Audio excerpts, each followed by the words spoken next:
Hi, I'm Nick Nansen, and welcome back to Wall Street Today, where we bring some of the top experts from all across the globe directly to you. And I have just one of those experts here today, my friend Sua Trong, who is actually from Canada. I said all over the world, so he's from Vancouver, and here we are, and we've been hanging out, so I know what you do, but our viewers may not. So why don't you tell us a little bit about your background and what you're doing today? Well, I first started out as residential banking, so as a resident mortgage broker. But over time, I found out we weren't doing what we professed to be, what we're supposed to be good, the go-to financing expert. If the only thing we're doing is financing houses, what about the rest of these things? High-rises, projects, construction. So that's when I got into commercial financing. So now you have the whole full picture and can help other people out. Yeah, I noticed that kind of the way you do things, and one of the ways you describe it is kind of like a lawyer. You take over all the financing needs so that there's no conflict of interest. Tell me a bit about that. That's correct.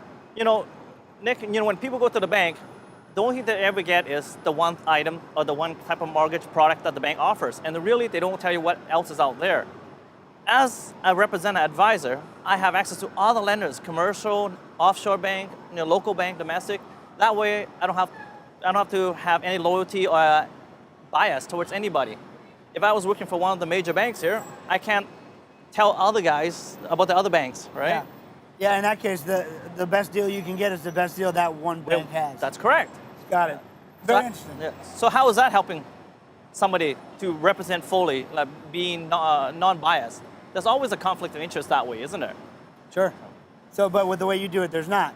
Well, no, because you're paying me, just like a lawyer. Right. So I'll do my best to get you the best stuff. Got it. Not necessarily what's best in my bank. Got it. Wow. So is it fee-based or commission-based? That's correct. It's a fee-based. Fee-based. I love that. I actually never heard anyone doing that. Yeah. Well, you know what? You either work for the bank or you work for yourself and your client. I decide to work for my client instead of work for the bank.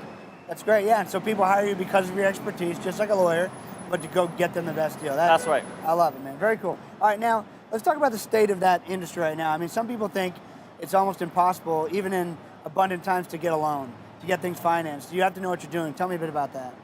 You know, the old saying goes, if you can show the bank that you don't need the money, they'll lend you some more. Right. Most of people come, they need money. So when they ask me, so show me the money. So I have to go out and do the work and show them the money. However, I have to make it so that it's more appealing for the lender to give you the money. I have to write up an executive summary, for instance, to show them that this guy is very strong, you want him. Yeah. He doesn't need you. Yeah. So that's where I come in. Right? You kind of got to sell them to the bank. That's correct. That's correct. Yeah. Wow. And there must be a very specific way to do that the right way. Yes, there is. The right way and the wrong way. The wrong way is just send application to a dozen banks and hopefully it sticks. Throw gum to the wall, and if it sticks, great. If it doesn't, sorry, can't help you. The better way to approach is to find out all the background story, all the experience, and as much as you know from a client that if they were to go out shopping, just like going to Wall Street and have a public offering, everybody wants to be part of the game. They want in. So I want the bank lender to do that. I look at financing as not the end game. I look at financing as a vehicle for the people to get to where they want to be in the future. It's just like a financial planner. For me, it's all about the long term, 5, 10, 15, 25 years, because nobody pays off the loan within 2 to 5 years, correct? Yeah. How I stay ahead of the game is I look at the long term and map out a strategy for all my clients, how to get where they want to be. They want to have 10 properties? Well, there's a way to do it. Not just find the easiest lender to do it, but find a lender that will be able to allow you and your clients to get to where they want to be. And it's not simple. It's a long process, but it's how I look at this overall picture, and I share that same with the residential brokers today. I love that. Now, I like to ask this question to smart people like yourself.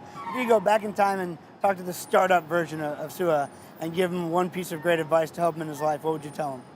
I would say, learn everything about financing, not just how to finance a house, because really at the end of the day, you're just a glorified application taker if all you do is financing houses. There's so much more financing needs out there than just a plain house.